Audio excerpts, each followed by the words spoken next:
Well, good morning. Good to have you with us today. I'm glad you were willing to give up a part of your Saturday to be with us today. That shows your interest in the kingdom, and that's very valuable for us. There's all kinds of material out there. You need three things. You need a Bible, you need a pen, and you need that booklet.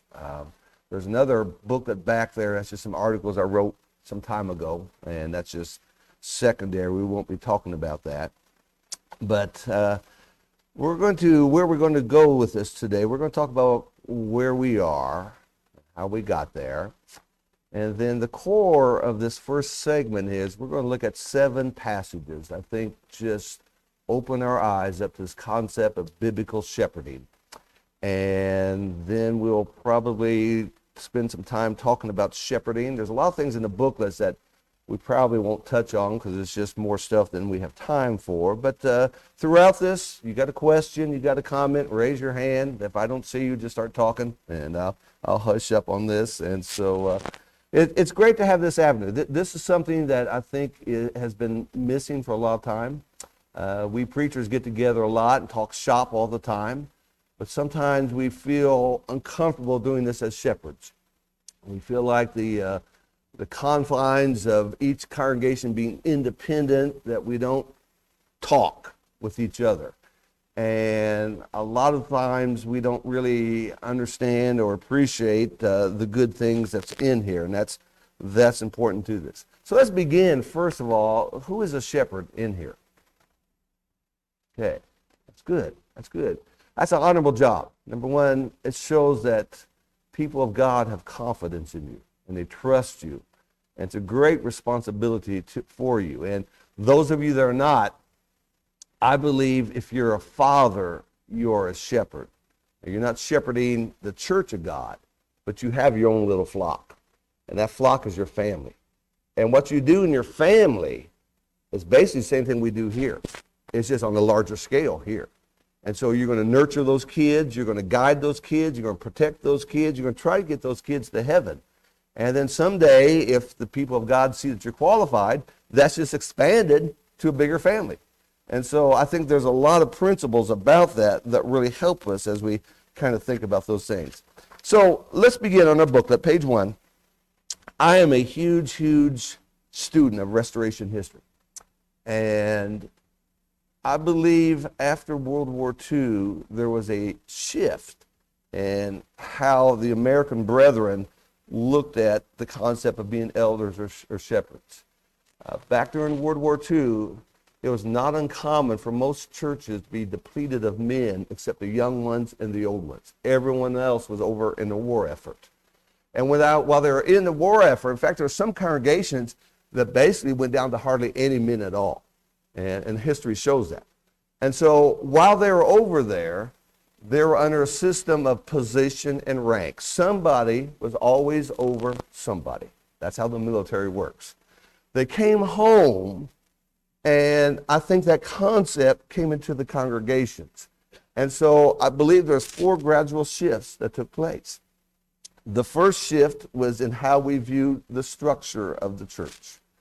And if we were to just give on Sunday morning a piece of paper to the brethren and say, diagram the organization of the New Testament church, most of them would draw this.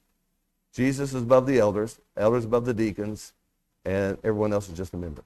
So many times I've heard people say, I'm just a member, as if I don't count, if that doesn't mean anything. Now, later on in our book, I'm going to show you what I think is the biblical pattern for this. But that was a general shift. And that shifting in thinking applied to how we view the organization of God's church. The second general shift that took place was a redefining of the word church. Now, we haven't done this purposely. It came about innocently. So when we're talking to a non-Christian and we're talking about the church, we'd say this building is not the church. The church is the people. Acts 2, verse 47, the church is saved people. We understand that when we're teaching that and preaching that. But then when it came to talking about the elders oversee the church, all of a sudden that became the parking lot. the copy machine, the structure. And what we did is just gradually, we kind of shifted the definition. Because when we're talking to a non-Christian, the church is saved people. But now when we talk about overseeing, all of a sudden it is the compound. And the elders oversee the compound. And this led, as you see on the outline here, the first bullet point on number 2, this led to elders moving more to a kind of a CEO, CFO concept.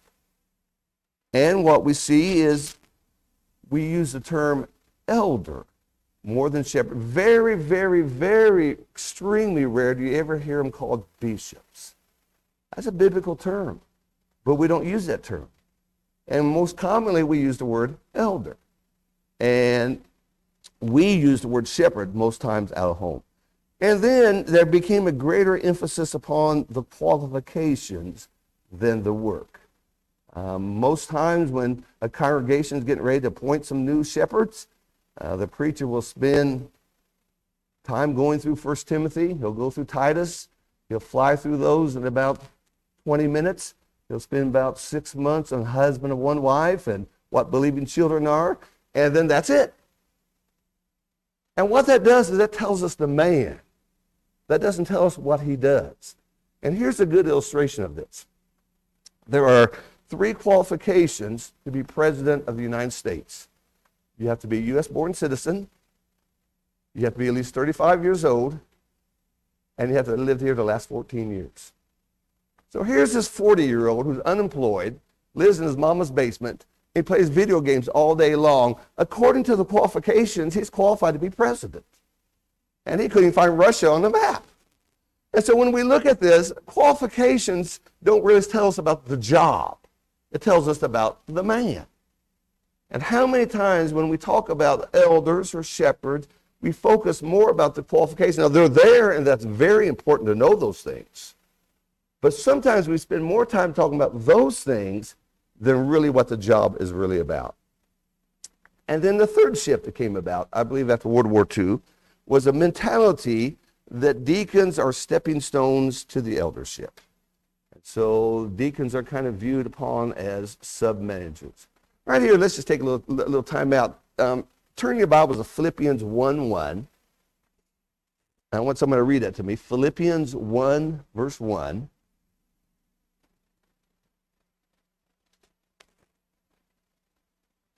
Go ahead.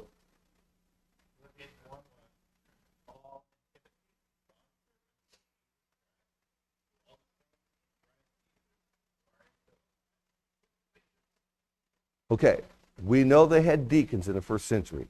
From Romans 16, if I remember right, Philemon, we know that the churches met in people's homes. They didn't have church buildings. So here's the question. No church buildings in the first century, but they had deacons. What did deacons do? You ever think about that? Because what we've done in America is we basically made our deacons maintenance men. And all they do is they take care of the building. But it seems like in the first century, there was more of a spiritual job that we give them.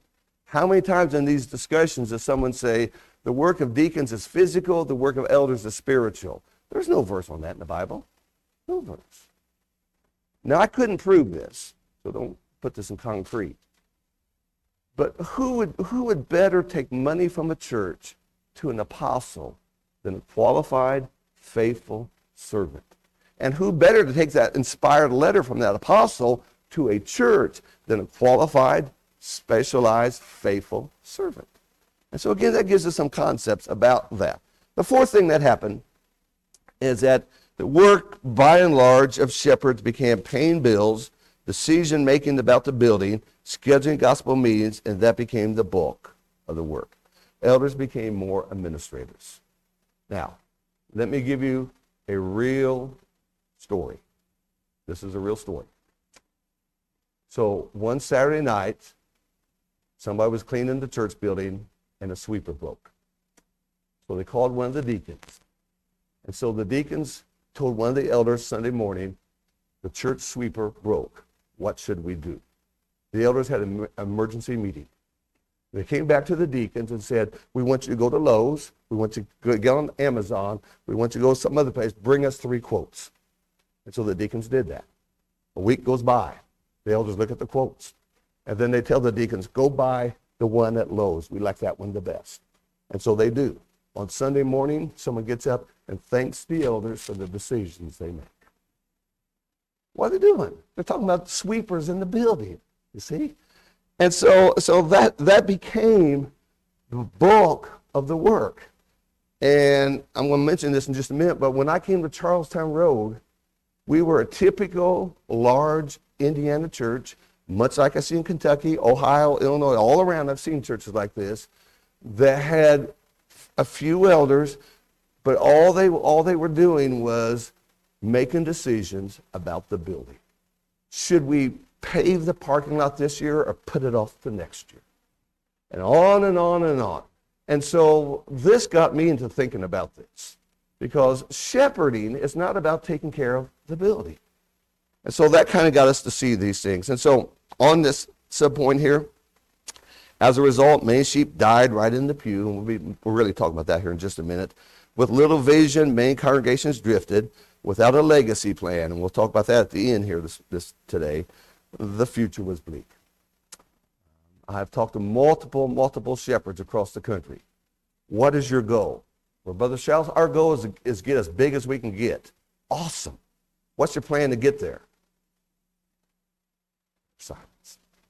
You see, here's where we want to be. How are we going to get there? Well, we don't have a plan. Where do you see this church in 5 years? When you go through that directory, what people do you think are not going to be alive in 5 years? Who's going to be shepherding in 5 years? How do you see this church in 10 years if the Lord allows? See, that's thinking ahead. It's visionary. And that's a concept that we need to talk about. And so on your outline down here, what sheep need to be fed a proper diet that will help them grow. Okay. I was with a group of elders one time, and I said, tell me about your adult Bible classes. What are you studying? They said, well, we're studying the book of John. Amazing book. Love the book of John. What did you study the quarter before? Well, the quarter before, we studied the book of Luke. Let me guess what you're studying in the next quarter. Probably the book of Acts, isn't it? And there's nothing wrong with just going book by book by book, but is that what the diet that sheep need? You all remember when you had little babies at home. Those little babies didn't eat a lot, but they ate all the time. And then you remember when you had teenagers. Man, I had 3 teenage boys at one time.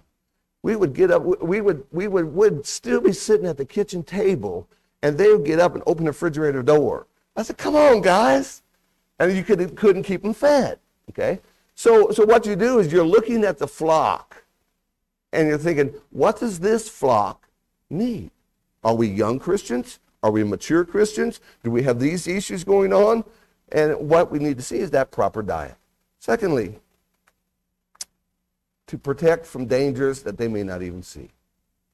Social media is becoming a major threat to our brethren, because anybody who has a voice, any village idiot can say anything he wants, and he can put a verse on there that's completely out of context and say all kinds of stuff, and he has a following. And so brethren need to be protected about things. That's the job of the shepherd. And then thirdly, to be led to safety. And fourthly, to be helped when they are in trouble. That's the role we're talking about there. And then underneath that big sheep, you see some biblical words that kind of bring this out: to guard, to oversee, to feed, and to be alert and be an example for them. Now, if you turn the page, I want to go through 7 passages. And this really is the core of this.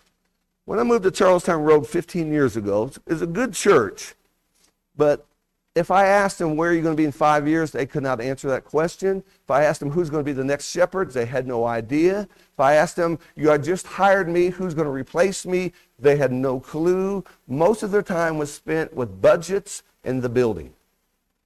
And so my first year there, I just kind of laid low and just kind of got to know the people. Starting year 2, I said, I'd like to have a Bible study with the elders. They said, oh boy, we've never had that with a preacher. And they said, what are we going to study? I said, we're going to study the Bible and you. And it's going to be painful, but here we go. And it took us about 2 years to go through these things. long time. And so the very first passage is over here in the book of Ezekiel, chapter 34. Let's read this first. You got a chart there, and we'll fill this chart in just a moment. This chart is based on verse 4. But let's read this section, and then let's talk about that. What is so fascinating about Ezekiel 34? First of all, it's presented in the negative. And so what we got to do is flip it to the positive. But God is addressing the leaders of Israel, and he calls them shepherds. How interesting that is. So Ezekiel 34, let's begin at verse 1. Then the word of the Lord came to me, saying, Son of man, prophesy against the shepherds of Israel. Prophesy and say to those shepherds, Thus says the Lord God, Woe, shepherds of Israel, who have been feeding themselves. Should not the shepherds feed the flock? You eat the fat and clothe yourselves with the wool. You slaughter the fat sheep without feeding the flock. You circle in your Bible, just circle around number 4. We're going to come back to this, but this is the key verse. Those who are sickly, you've not strengthened. The diseased, you've not healed. The broken you've not bound up. The scattered, you've not brought back. Nor have you sought for the lost. But with force and with severity, you've dominated them. They were scattered for lack of a shepherd, and they became food for every beast of the field, and they were scattered. My flock wandered throughout all the mountains and on every high hill. My flock was scattered over all the surface of the earth, and there was no one to search and to seek for them.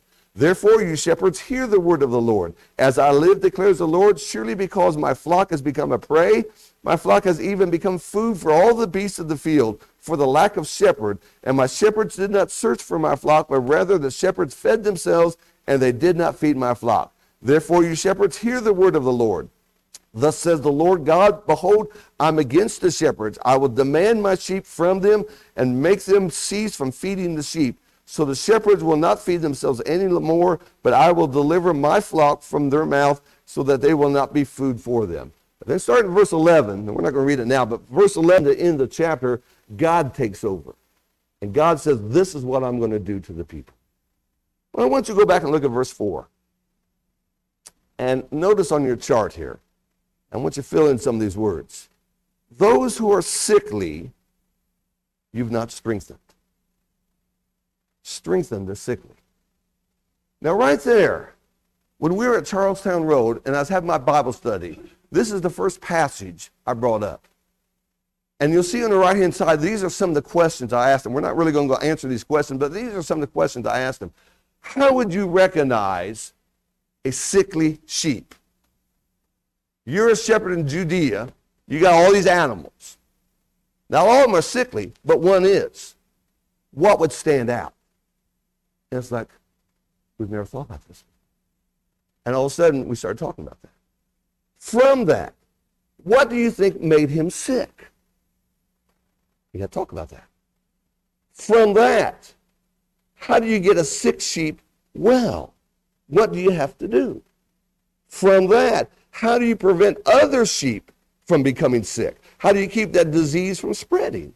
And so once you start thinking about this spiritually, all of a sudden you start realizing, man, we don't have time to talk about parking lots. We don't have time to talk about this. We got to focus on every single person here and start thinking that way. Now, he says the diseased were healed. And again, that's the second bullet point over here to the right-hand side. What's the difference from sickly and disease? You go into the doctor on Monday and you say, I got a cold. He's going to say this. You go to the doctor on Monday and say, I got cancer. Well, those two things are not the same thing. Okay? So you got two members and maybe they're not showing up on Sunday, but it may not be for the same reason. It may not be the same remedy. We'll look at a verse that really emphasizes that in a minute. The broken should be bound up. The scattered brought back. The lost should be sought. Now, these last three words shows the methods. Force. What's the opposite of force? If I'm not using force, what do I do? Okay, lead. I put in the word compassion. Okay, force is demanding. Force is the military. I am the sergeant. I tell you, you have to do this. Okay, severity. The opposite of that is kindness. And then dominated, that's where I put in the word lead. But right here, one passage, it starts making us think, okay, how am I leading the people of God? And it makes me think, do I recognize among the flock, maybe somebody is diseased, maybe somebody is sick, maybe, and maybe I've consumed so much of my time. Now again, back to where I came from, at Charlestown Road, we would have agendas. And usually the agendas was stuff, and if we had any time left, as people. But it took so long to talk about all the stuff, we'll put this off to next time. Stuff, next time. And now what we do is people, stuff. And a lot of times it's like, this stuff really doesn't matter. We'll kick this to someone else. But do you see that passage? And do you see how powerful that is? Any thoughts? Anytime you got a thought, comment, just raise your hand. John chapter 10, the second one. John chapter 10, the Good Shepherd, Jesus Christ. Good Shepherd. And what we find here, let me point this out to you, and then you'll see this, is that there's two ways of leading. You can lead by position, okay? So again, some of you have been in the military, and if you're the lowly private and the lieutenant comes by and tells you to do something, you don't say, you can't tell me that. Yes, you can. Why? Because he can lead by position. The CEO of the company can lead by position. Parents lead by position.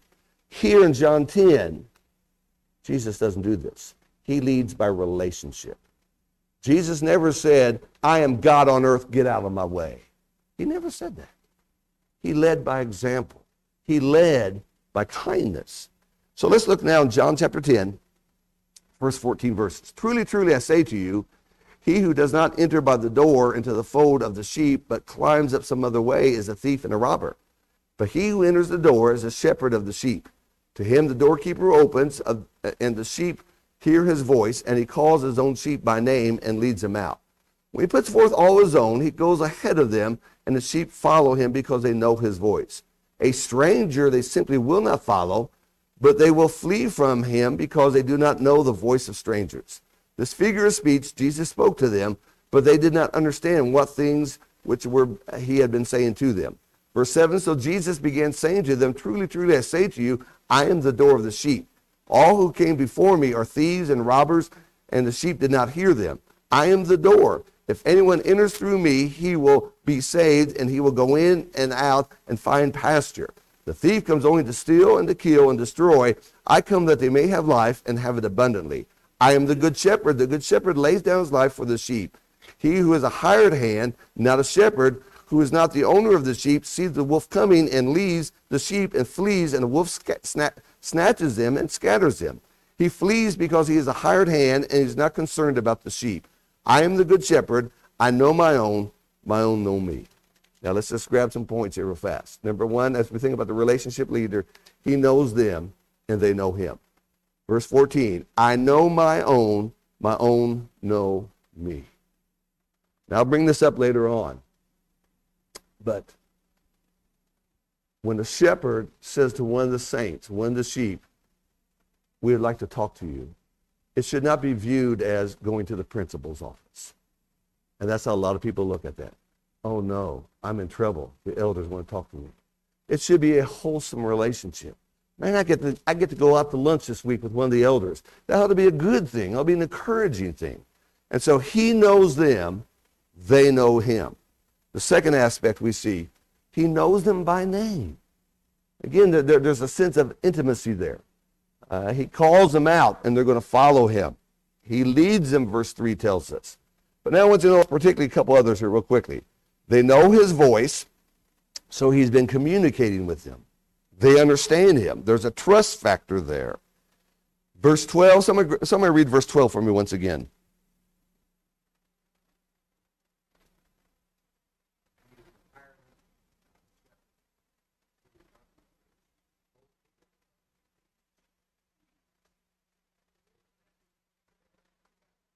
Okay, that's what the hireling does. What does the good shepherd do? He sees the wolf coming. What's the good shepherd going to do? He's going to fight that wolf. He's going to fight that wolf to the death. Okay? See that difference there? Okay? The hireling is just a job. I'm just doing it, and I got no skin in this game, and I don't really care. And then verse 13, again, is a telling statement there. He flees, talking about the hireling, because he is a hired hand and is not concerned about the sheep. Any man that serves as a shepherd and is not concerned about the sheep needs to step down, because that's where it needs to be. We need to be concerned about the sheep. Yeah, it does, doesn't it? And it kind of illustrates this just lack of spirit about that. Before we flip this page, notice over here on the left-hand side, this picture. This takes from Luke 15, that parable of the lost things. And it says in verse 5, when he found that one lost sheep, he left the 99, he went out and found that one lost sheep. He says, when he has found it, he lays it on his shoulders, rejoicing. He doesn't beat it back. He doesn't lecture it. He doesn't scold it. He doesn't break its legs. He puts it around his neck. That's, again, the idea of a relationship, the idea of compassion, as we kind of think about some of these things here. Any thoughts at this point? Let's turn the page and let's look at one more passage, and then we'll take a short break here. Psalms 23. Psalms 23. You know this so well. But again, it's good to look at this through the eyes of shepherding, because it just opens our eyes to new concepts, new ideas that maybe we've forgotten about. So Psalm chapter 23, the Lord is my shepherd, I shall not want. He makes me lie down green pastures. He leads me beside quiet waters. He restores my soul. He guides me in the paths of righteousness for his name's sake. Even though I walk through the valley of the shadow of death, I will fear no evil, for you are with me. Your rod and your staff, they comfort me. You prepare a table before me in the presence of my enemies. You have anointed my head with oil. My cup overflows. Surely goodness and loving kindness will follow me all the days of my life, and I'll dwell in the house of the Lord forever. Man, we've heard thousands of sermons on this. But I want you to notice three things in here. First of all, notice the activity of God. The Lord, he makes me. He leads me. He restores. He guides. You see the action of God in this? This is an active shepherd here. Second thing we notice is the personal nature. He doesn't say, even though it's true, the Lord is the shepherd of the universe or of Israel, but he is my shepherd. He makes me. He leads me. He restores my. You see all that? And so once again, what we're seeing is this relationship. But now something that oftentimes we miss, there's a switch in verse 4. Verse 1, 2, and 3, he's talking about God. The Lord is a shepherd. This is what God does. This is what God does. This is what God does. When you get to verse 4, it becomes a prayer. And no longer does he talk about God, he talks to God. Even though I walk through the valley of the shadow of death, I will fear no evil, for you, he's talking to God, are with me. In trouble, the shepherd stayed with him. In difficulty, the shepherd was there. Now, in this auditorium, what we're talking about right now is really this first part here. Here's a shepherd who understood these sheep need to rest. They're just weary. COVID had made a lot of people weary. COVID had bothered a lot of churches. Shepherds recognize that. These people are weary spiritually. They need a rest. Now, maybe the sheep doesn't want that, but the shepherd recognizes that. The sheep need green pastures. Now, again, I've been to Israel, and a lot of Israel is desert land. And so if you think, well, I need to feed these sheep, but let's go over here, they're all following you over here. No, let's go over here, they're all following. He knew not only what they needed, he knew where to find it. You see that? And he knew that they needed quiet waters, because a rapid or white water scares sheep. And he recognized what they... So once again, what we're seeing in this passage here is we're seeing the concept of a shepherd who understood the sheep. And he understood what they needed and where to find that. And again, that's our work as we think about that. So let's take a real short break, about a 4 to 5 minute break. And I'm going to come back, grab these other verses here real quickly here. And then we got some more we're going to talk about with this, okay?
Hey, guy. How you doing?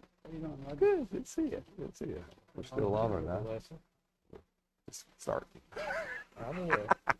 We're just starting. All right.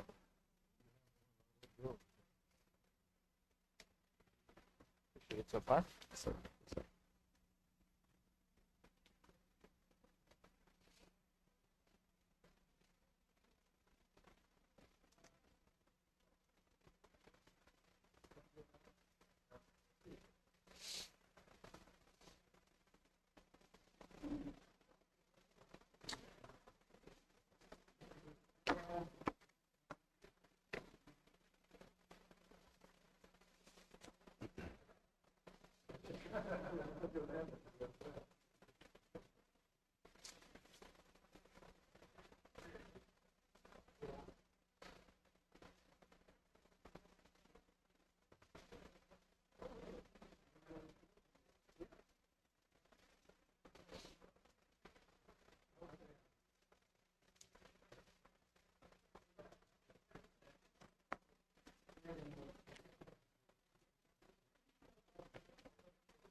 I've been 20 years since I've seen you.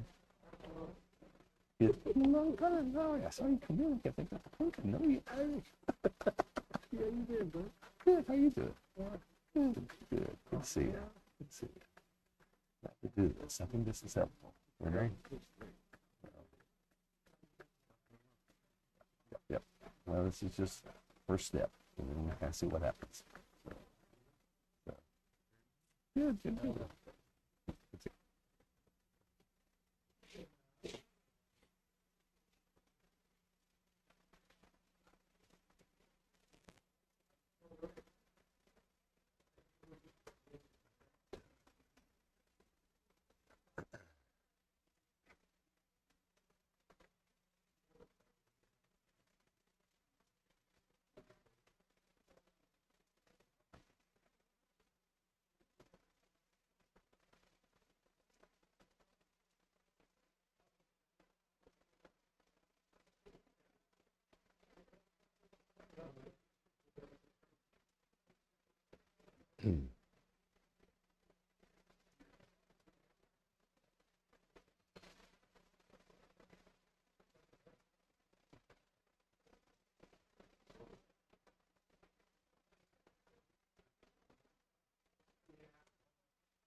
All right, why don't we gather back in and keep going here a little bit.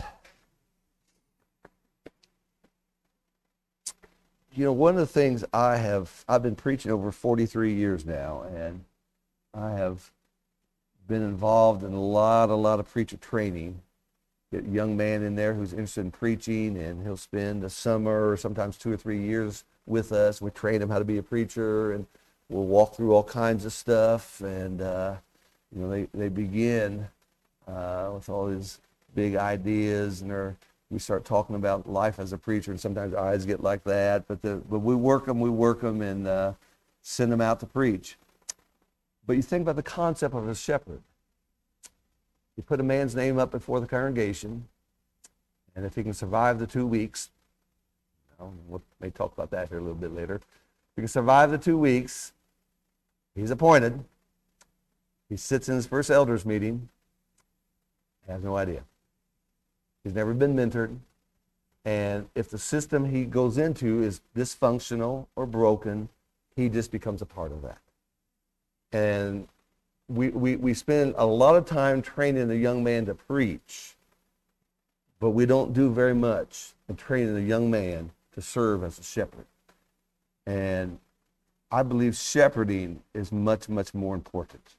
There was a time, again, this is some of this church history coming out of me, but there was a time in the Louisville corridor back in the 60s where you had congregation after congregation. It was 400, 300, 300, 400, massive, massive congregation. Louisville was a stronghold of brethren. Today, a lot of those churches don't even exist. Some of them are on life support. Some of them are down in the 20s. And we think, well, what happened? And it comes back to one thing: leadership. Just the lack of leadership. And so that's why moments like this, I think, are so important to kind of spend some time looking at this and talking about this and kind of considering this. Before we go on to our next passage on your outline here on page 3, this little blue box, understanding problems. This is just life's reality that we need to understand. Shepherd oftentimes is the last to hear things. That's a culture I think should be changed, but that's truth. That's how it is. Problems do not come in at one at a time. If you've ever flown at a large airport like Chicago or Atlanta, I've flown into London before, you look up the sky and there's airplane after airplane, they're just circling. One plane will land, get off that runway, here comes the next plane. Problems don't work that way. They don't say, okay, there's a problem right now they're dealing with, and we're just going to circle around till that problem's solved. No, you can have 4 or 5 problems at one time. And that taxes the energy, the effort, and what must be done. But again, that's reality. Number 3, often members want shepherds to do what they ought to do. So easy just to say, well, I heard this about so-and-so. You're the elder, go take care of it. Excuse me, there's a passage in our Bible about going to someone. You need to go to that someone, And so oftentimes they'll kick things to elders that we just need to kick back. Say, this is your situation. You need to look at this. Some problems, number 4, cannot wait. When I first started preaching, it was a little congregation in Benton, Illinois. I was green as grass, not married yet, just started preaching, and everything was just new to me. I had never in my entire life sat in a business meeting, never. And that was my first business meeting. And the reality of that was this, for a young guy, my job, I didn't know that when I was hired as a preacher, but my job was also to mow the churchyard, which I said, okay, I'm happy to do that, happy someone would show up to hear me preach, so I did that. And, within about a month, this old 1950 lawnmower broke. And so I brought it up in a business meeting, and that got this guy talking about the rototiller, this guy got talking about his garden, this guy talking about this and this and this and this and this. 40 minutes went by, and they said, well, we'll talk about this next month. I said, the grass grows, boys. The grass is going to grow. Do you want me to get a new one? Do you want me to fit? What do you want me to do? I was just so green. So I just went out and bought a mower myself. But there's some problems you can't kick to next month. You can't do that. They need to be dealt with today. And there's some things that you may have regular appointed meeting times. There's sometimes we're going to say, right now, before we go to Sunday lunch, we have to have a little meeting right now among the shepherds, because this is something that's pertinent for the moment, and we have to look at that. Then number 5, some like to make the problem greater than what it is, and then others like to make the problem less than what it is. And again, you got both extremes. And so again, when you're dealing with shepherds, you're dealing with people. And years ago, I heard somebody say, the best thing about the church is the people. The worst thing about the church is the people. And that's just what we're doing. We're in the people business. And that's a concept we need to see. I knew a man years ago. He served as a deacon. Great. He said, don't ever make me an elder because I don't like people. Guess what? They made him an elder. I thought, no. You don't put somebody in there who doesn't like people. Because this is what this is. This is not about going through the books. This is not about writing checks. This is about helping the people of God. And so that's what this is about. So our next passage, Proverbs 27, verse 23. Proverbs 27, verse 23. Simple little passage, but again, it just has layers of information for us as we think about shepherds. Proverbs 27, 23, know well the condition of your flocks, pay attention to your herds. Again, two statements there, know well the conditions.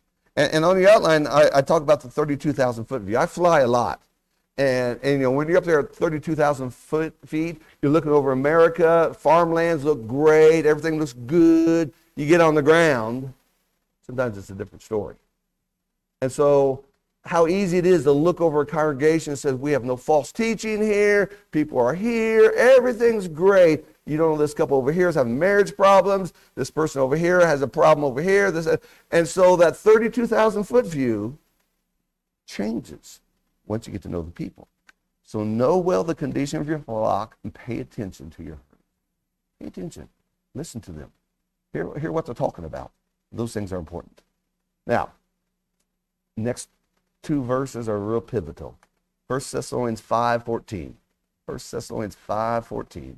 This is not directed toward elders. This is directed to the strong people of Thessalonica, but we can't help but make an application to this. 1 Thessalonians 5:14. We're going to read about three different kinds of Christians, and implied is the fourth. Let's read the passage, and then we have a lot to talk about here.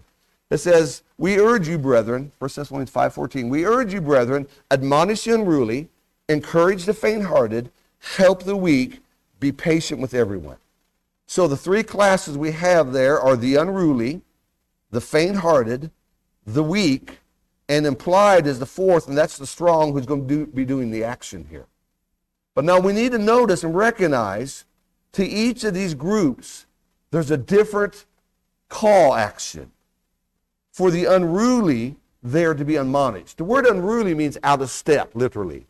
And again, if you've ever been in high school band, you've been in the military, left, right, left, right, left, right. Everybody's left, this guy's right. And it's not because he's uncoordinated.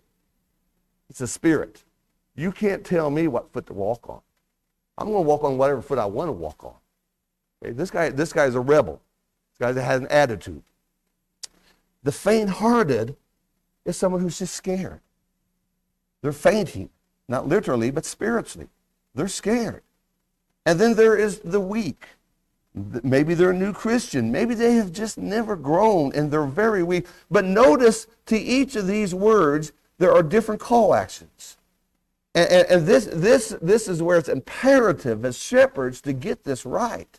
Because if you mess this up, imagine you go to a pharmacist and he gives you the wrong prescription. Well, it's going to mess you up.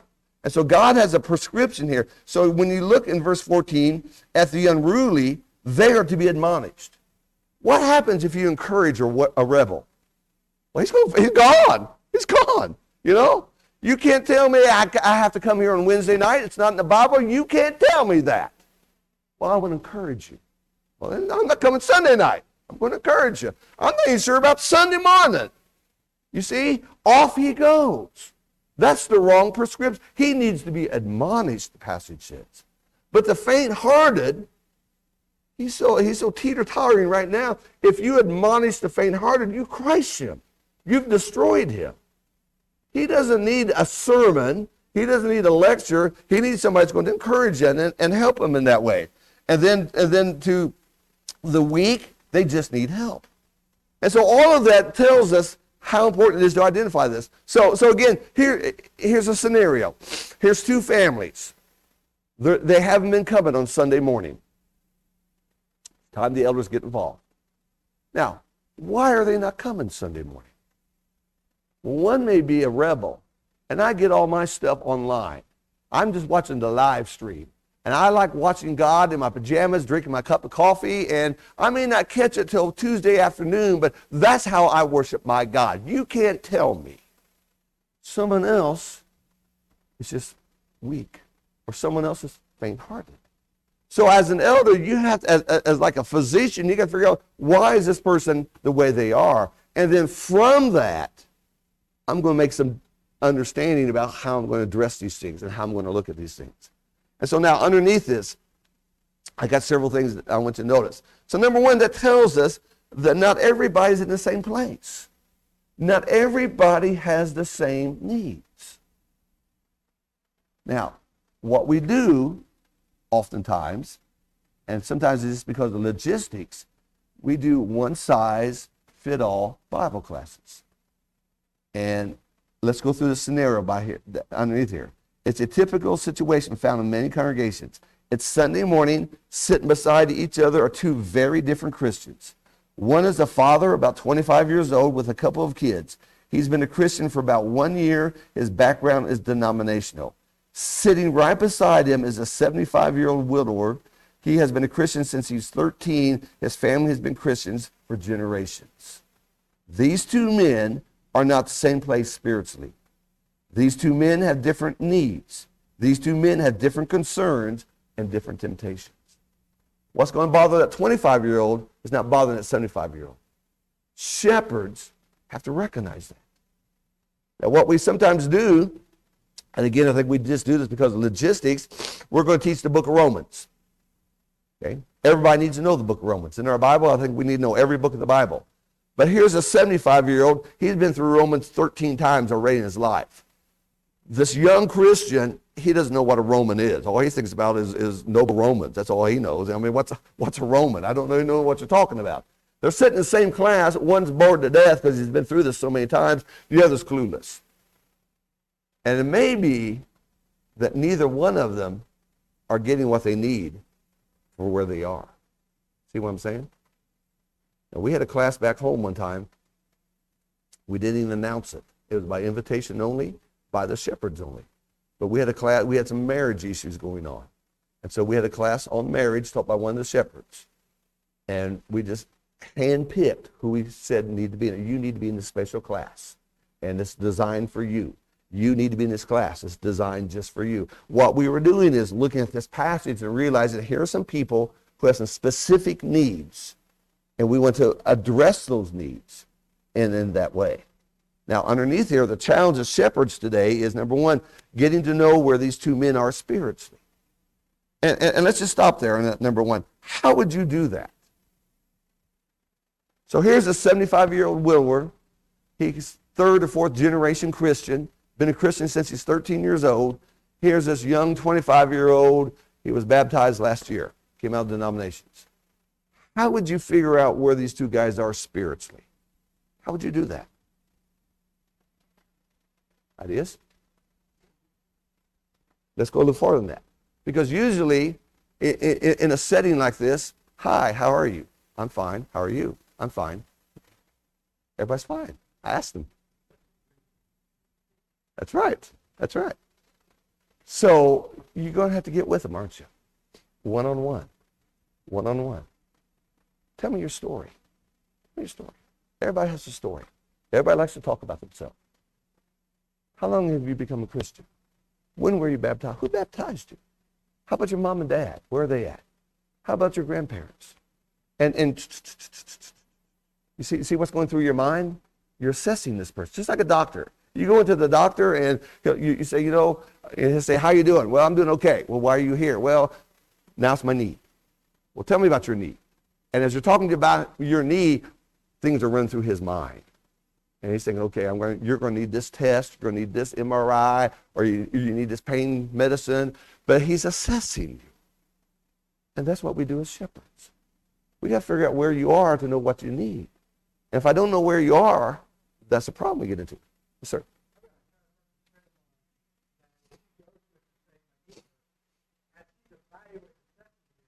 You may find out because you've got something else out of alignment, and your behavior is probably different. There you go. There you go. Yeah. And so here's somebody, and they don't come Wednesday night. And guilt them to come Wednesday night, but maybe that's not the issue. Maybe there's something behind that issue. You see what I'm saying? And that has to be looked at. So again, what I want you to see is shepherds are in the fields where the sheep are. Got to know the condition of my flock. How do I do that? I've got to be with them. I've got to be with them. And so it's not just going to take place in the church building. So I'm going to be in coffee shops. I'm going to be in their home. I'm going to have them over into my home. And we're going to chit-chat. We're going to be talking. We're going to be asking things. And what I'm doing is trying to figure out where they are. Where they are. And try to understand, okay, now here's where you are. What can I do to help you get to the next level? That's what that's all about. Number 2, finding out what keeps them up at night and what their concerns are. I had a young preacher, one of the guys we trained several years ago, and he was preaching in Alabama at the time, and he called me one Monday morning, all boo-hooing and thinking I maybe need to quit preaching and all this kind of stuff. And one of the things he said is that the women were real active. The men, he couldn't get active. Had a men's class and nobody showed up. And this and that. And I'd ask him, well, what kind of classes are you teaching? What are you preaching about? So then I asked him this question. What do you think a typical 25-year-old in your congregation stays up at night thinking about? I said, do you think on a Tuesday night he's worried about Calvinism? No. I said, he probably doesn't know what Calvinism is. Premillennialism, is that running through his mind? No. It's those kids. It's our country. It's our culture. That's what you got to address. That's what's bothering him. And so that's that concept. Again, as you think about your flock, what's keeping them up at night? What makes them toss and turn? It's more than the tacos they ate last night, okay? Number 3, finding ways to keep them connected with others. That's so important, especially in a growing church. How everybody can be integrated, how we can be a family, okay? The difference between our fellowship and anything else is the connections. When I go to a movie, I just went to see Indiana Jones last week. When I go see a movie, I don't want anybody sitting with me except the people that came with me. I'm sitting in this aisle. Don't come down this row. Oh, dude, do not sit beside me, okay? I'm here for this movie, just me and this movie. Movie's over. I don't know who you are, where you're going. I'm just me and my movie. That's what I'm about. Services are not like that. Our worship is not like that. We need connections. And so what shepherds have to do is say, okay, how can I get this young 25-year-old connected to the 75-year-old? What bridge can we make? How can we get the teens connected to the elders? How can we get these groups connected to this group? And what you're doing is you want connections. Philip Keller, this is a good book if you've never read it. It's called Philip Keller's View of Psalms 23. He was an actual shepherd in Judea. And so he wrote several books about shepherding. And he says that there are 3 things that bother sheep. Number 1 would be if they're scared or hungry. Okay, that bothers sheep. Number 2, if there's bugs in their ears, because they're not like a dog. They can't scratch. So the shepherd, gross as it is, got to put your finger in their ear. Yeah, that's gross. There's some gross things shepherds have to do. The 3rd thing that bothers sheep is if there's tension in the flock. And so the shepherd has to make sure there's no tension. And again, that gets to what we're doing. And then the 4th thing here is to provide the right nourishment to keep them going. Now, right under here, I believe this is the biblical example of what God's organization is. Jesus is above all of us directly. And elders, deacons, members, we're on the same level. We have different roles. We have different responsibilities. But we're helping each other go the same direction. It's not a hierarchy. It's a system where we're in these things together. Okay, thoughts, questions, comments? Okay, 6th verse, Acts chapter 6. Acts chapter 6. Another pivotal passage here about shepherding. Acts chapter 6.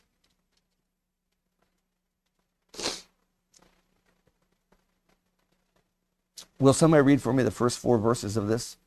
I'll just grab it here real fast. Acts 6, first 4 verses. Now at this time, while the disciples were increasing in number, a complaint arose on the part of the Hellenistic Jews against the native Hebrews because their widows were being overlooked in the daily serving of food. Just to grab it contextually so we all understand, what do we mean about Hebrew and Hellenistic? What's the difference between a Hellenistic Jew and a Hebrew Jew?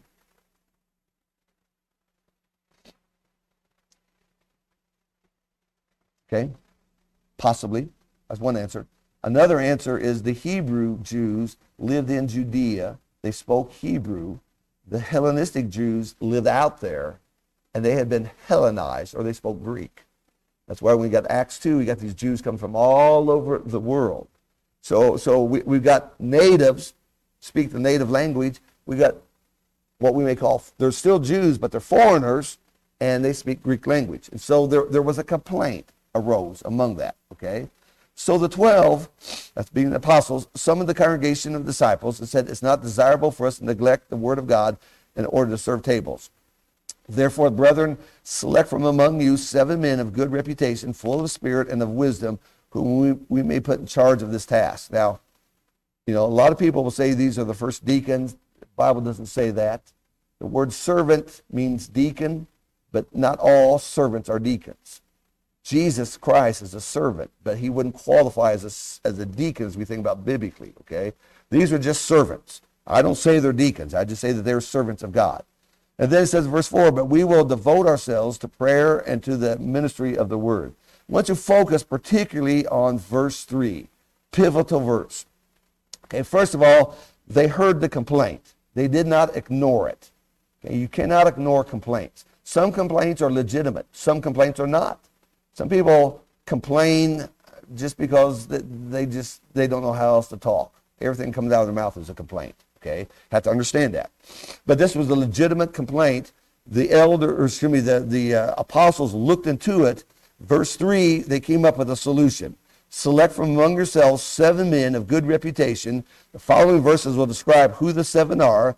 Talks about their quality of spirit, who they are. But notice in verse 3, whom we may put in charge of this task. See that? That's key. Now, I want to talk about 2 or 3 things here. We, today, as shepherds, can't take our fingers off things. One of the major complaints about shepherds today is they micromanage, okay? And what the apostles did here, they put them in charge, then they walked away. Now, the question I need to ask, who was over these 7? Because somebody always has to be over somebody. Who was over these 7? That's it. Wasn't the apostles. Apostles are done with it. Get these 7, whoever you choose. We just told you the number, the 7 and the quality of men. Now, y'all pick out who it is. We're done with this. Now, what micromanage looks like is that you got the apostle Peter making a spreadsheet. Feed this widow first, this widow second. You got Thomas cutting out coupons, go to this store and buy the food. You got James over here, and he's running the chariot. I'll drive you there. No, they're done with it. Now, what if these 7 messed up? That's our greatest fear. We're going to give the deacons a job, and we're getting out of it. And our greatest fear is, what if they mess up?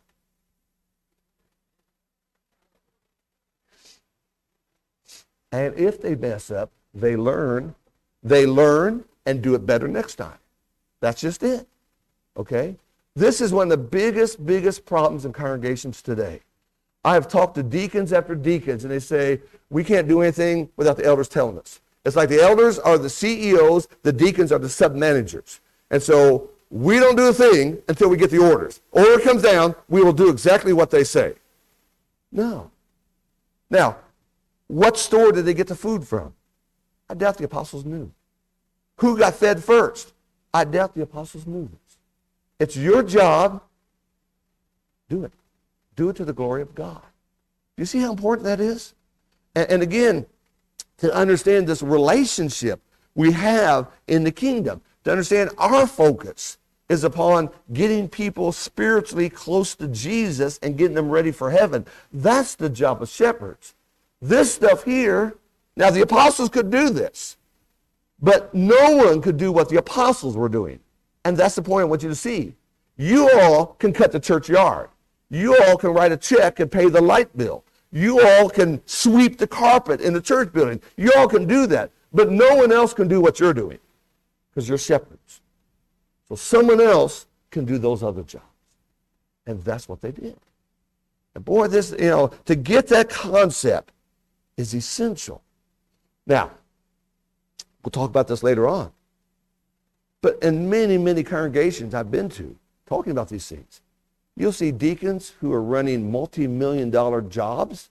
You see deacons who are over hundreds or even thousands of people where they work. You get deacons who have all kinds of degrees, but they feel like they're handcuffed. They can't do a thing until the elders give them the permission. So what we have done as we have explored this back at Charlestown Road, we just walked away from this.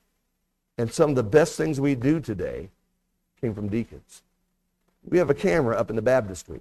That was all deacons' idea. Okay, somebody gets baptized, and always somebody can't see it. We flip it on the big screen. We burn a DVD of it. Here's your baptism. Boom. That all came from deacons. Deacons' ideas. Let the deacons come up with ideas. Let them be creative. We'll talk about that here in just a moment. But this is a great passage. They put them in charge. And then they walked away from it. Boy, we have a hard time with that. And I think one of our biggest fears is, well, we have to be over them. No, you don't. No, you don't. Jesus is over them. Let them do their job. Okay? Any thoughts? Okay, last passage as we go through these 7 passages. 1 Chronicles chapter 12, verse 32. It's kind of an Old Testament reference. Has nothing to do with shepherding, but it has everything to do with shepherding. Somebody read that for me. 1 Chronicles 12, 32.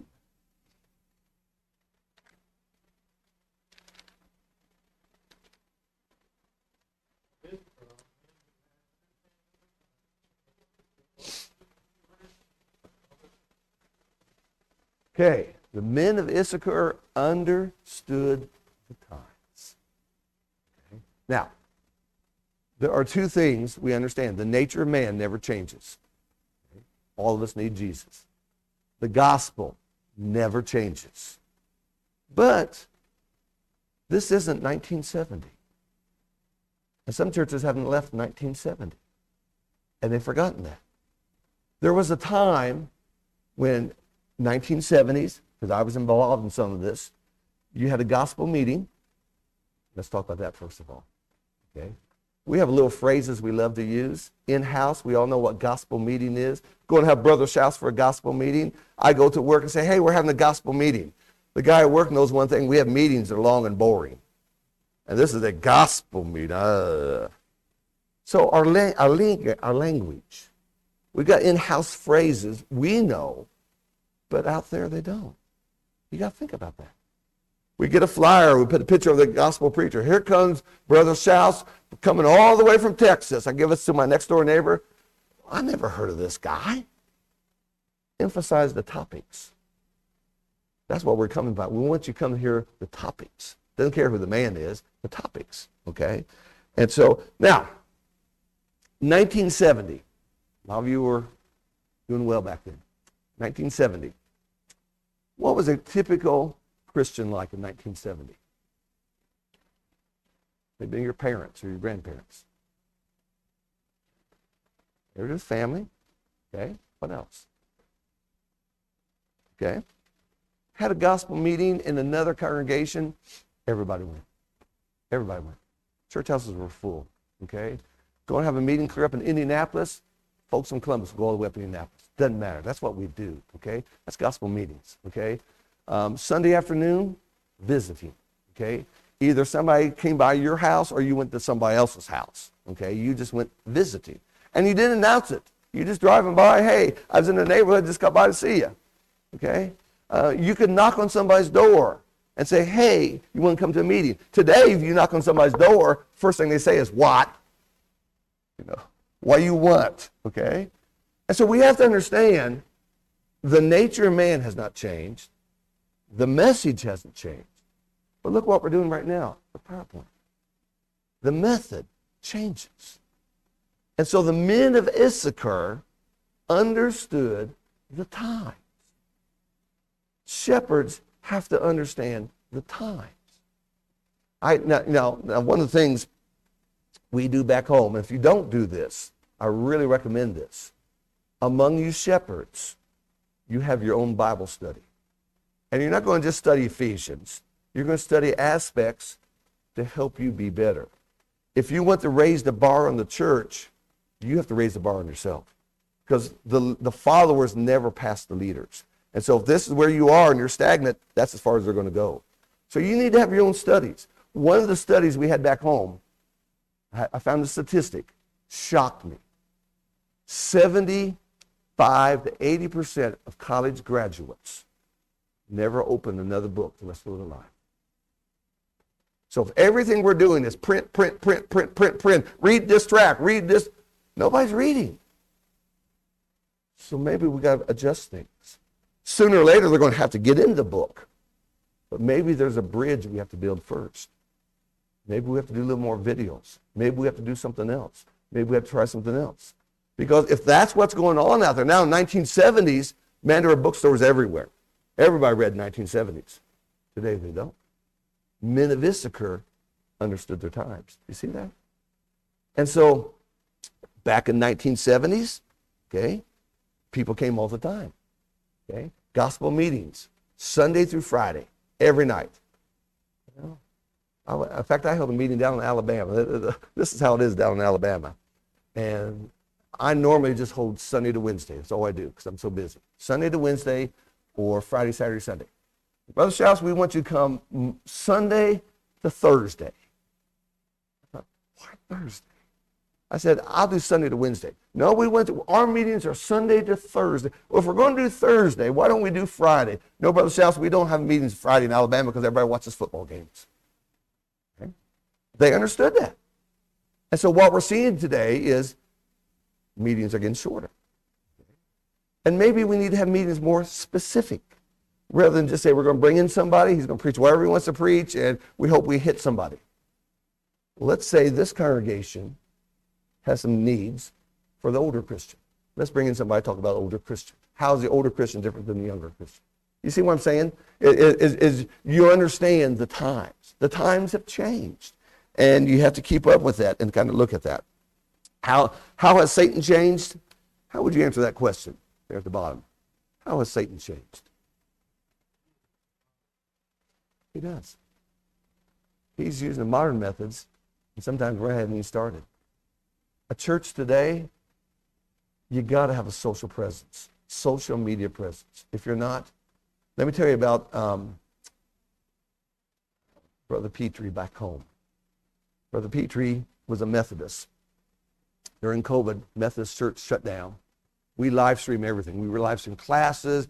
We have a massive social media presence. We put out a quote of the day, just some quick quote. I have a blog I put out every day. We've been doing 3 podcasts a week, and and so he started grabbing some of our stuff, watching. So he came in one time. He came in again. And so I started talking to him. He's now one of our members. He was baptized. He would have never, ever came had we not had a social media presence. You see that? Now his wife is coming. We're working on her now a little bit. And so what I want you to see is you got to understand the times. And if you have nobody in the congregation who can understand this stuff, find somebody, okay? Say, hey, over here in this congregation, this guy can do websites. Or this, can we get you over here, set us up? Can you help us? Because in these times today, you just got to do that. And that's just a powerful thing to do that. Then down here at the bottom on the right-hand side, how does Satan attack congregations today? Feelings are surpassing faith. Just where young people are today. I feel saved. I feel Jesus. It's all feeling based. Got to deal with that. Get a congregation stuck on the autopilot. This worked in the past. And it's the idea that's going to work today, and it doesn't work. Complacency, tolerance of wrong, and wanting to be like churches around them. Those are some of the things that we have to deal with as shepherds, and kind of face and look at those things. So real quickly here, let's just go to the next page. We'll kind of grab these things at the top here and talk about fundamental fives of leadership. And now what we're going to do is we're going to get a little more specific about you being the shepherd. But those 7 verses that we gave to you, those are ones that I would just revisit. Those would be 7 that if you don't know, we want to have some studies among ourselves. Where should we start? Let's go back over those 7 verses. And we spent literally months going through Ezekiel 34. I mean, I would just ask them, what is the difference between diseased and sick spiritually? And I'd say another word. And you just start seeing the little light bulbs come on. I never thought about this. And then maybe it's this. Take them to these verses. They go to these verses and everything. But what you're doing is you're starting to understand we need to see the sheep as they are and help them in that way. So 5 fundamentals of leadership. They'll start with letter C. Number 1, got to care. Got to care. It comes from John chapter 10. It's just essential. Number 2, got to communicate. And I put some of this Acts 6 stuff right here underneath this because what we see is there was a problem, it was communicated. There was a plan that was communicated. There was participation that was communicated, and there's a pattern that was communicated. This is how you're going to do this. And so one of the things that sometimes people will say is, I don't know what's going on. Shepherds need to be transparent to where they can and communicate. Here's where we're going. Here's what we're doing. Here's why we're doing these things. And again, that is so essential to these things. You know, in communication, God didn't talk to us. Wives didn't talk to us. Relationship hurts. And so it's the same way with the sheep. You got to have good communication. Next one is you got to have character. It's who you are. Okay? You can't fake this stuff. You got to be genuine. And as we will say later on, one of the interesting things about Jesus, when you look at what Jesus asked us to do, not one thing he asked you to do that he himself didn't do. I got to go to church, he worshiped. I got to pray, he prayed all the time. I got to be good, he was perfect. I got to give, he gave it all. Not one thing we have to do that Jesus didn't do. And again, that's different from the one who's barking out orders. You need to do this, you need to do this, you need to do this. The shepherd leads, and the flock follows. 1 Peter chapter 5 talks about being examples to the flock. And so that's where your character comes about. It's not about position. It's not about power. It's about helping the people of God. Then he needs to be competent. He needs to hang in there and do what God wants to do. He's not going to run because things go south. He's not going to just throw in a towel and think, you know what, I quit. No, he's going to be competent. He's going to work through these problems. He's going to help these people. And then he's going to have courage. He has courage to stand, courage to draw a line, and courage to do what God wants him to do. Now, we're going to end on this one. We'll take an early break here. We'll take an early lunch break. But let's talk about this, as you see in the outline. If you had to write down the qualities or characteristics of a healthy, faithful, strong church, I got 4 spots there. What would you write down? What does a healthy church look like? What's a strong church look like? What's a faithful church look like? And whenever in our fellowship, when we use the word faithful church, well, they don't give money to the orphans home, Brother Shouse. That wasn't even brought up in the New Testament. But the word faithful means sound. Okay? Sound means healthy. So what would be some things you'd write down? Okay? Loving, absolutely. Loving. And to that, I would attach taking care of each other. Take care of each other. That's what family does. Family takes care of each other. Problem in the family rallies. You take care of each other. What would be another characteristic of a healthy, strong church? Yeah, they like each other, don't they? So there's those connections again, spending time with each other. Okay. What else?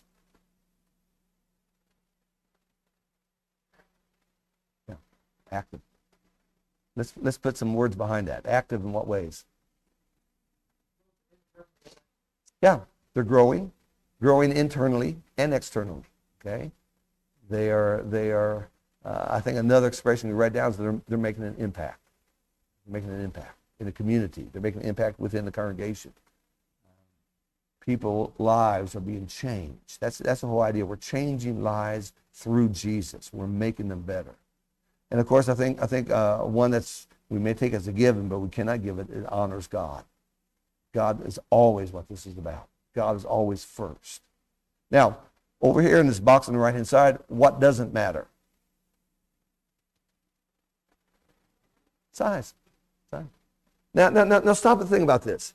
In Revelation 2 and 3, we have 7 churches, called the 7 churches of Asia. Now, when we visit a place, sometimes, one of our first questions is, who preaches? That's never asked in those.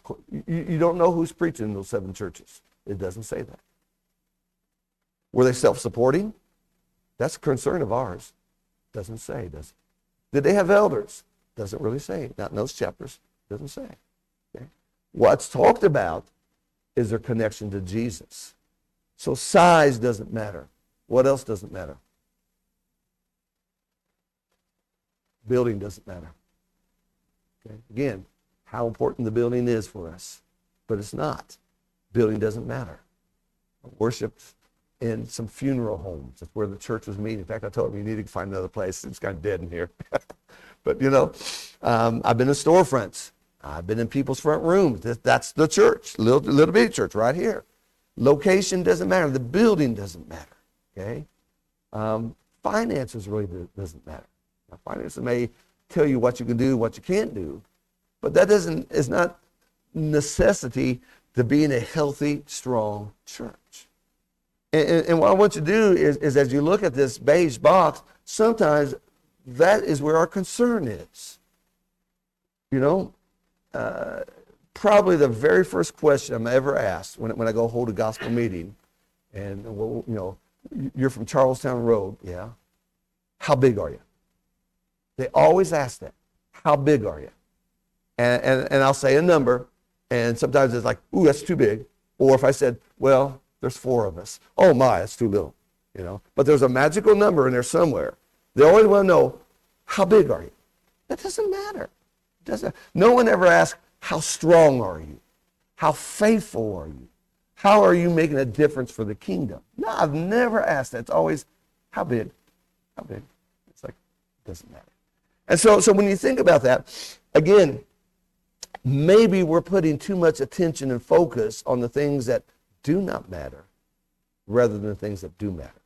And again, once you start seeing this, you start realizing, okay, I need to shift over here to the left-hand side.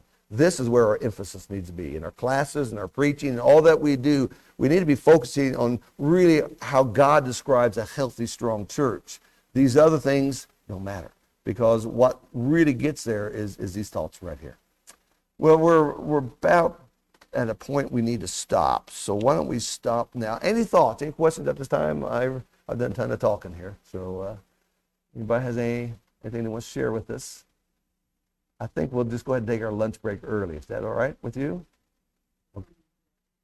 How much we're going to eat? Well, no. Take an hour. That'd be good. Would that work? Is that going to give everybody time? Okay, you're going to say something about all that too. This is 21st Street right up the restaurant.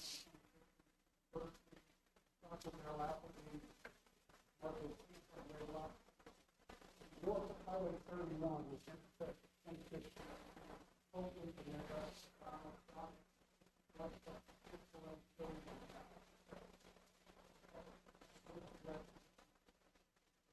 Why don't we make it 12:45? Just give people drive time too.